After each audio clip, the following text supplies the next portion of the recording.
Welcome to Chillin' 101. We hope this video helps. In this video, I will show you how to make delicious coleslaw for pulled pork sandwiches.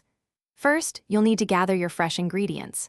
Start with about 3 cups of shredded green cabbage, 1 cup of shredded carrots, and a small, crisp apple, finely diced. These fresh components form the perfect crunchy base. Next, we'll mix up a simple, tangy dressing that complements the richness of pulled pork beautifully. Now, let's create that irresistible creamy dressing. In a medium bowl, combine 1/2 cup of good quality mayonnaise with 2 tablespoons of apple cider vinegar. This vinegar adds a crucial tang. Next, stir in 1 tablespoon of sugar, 1/4 teaspoon of salt, and a pinch of freshly ground black pepper. Whisk everything together until the dressing is completely smooth and all the sugar has dissolved. With your dressing ready, it's time to bring everything together. Pour the creamy dressing over your shredded cabbage, carrots, and diced apple.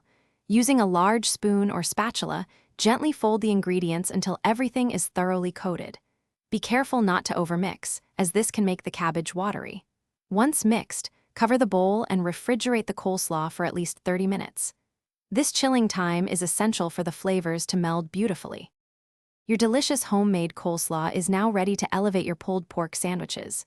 The cool, crisp texture and tangy flavor perfectly cut through the richness of the pork, creating a balanced and satisfying meal. For an extra touch, you can garnish your coleslaw with a sprinkle of fresh chopped parsley or a dash of paprika. Remember to check the description below for a link to Little Tree's black ice and other great deals. Enjoy your amazing meal. Thanks for watching. Consider subscribing if we helped you.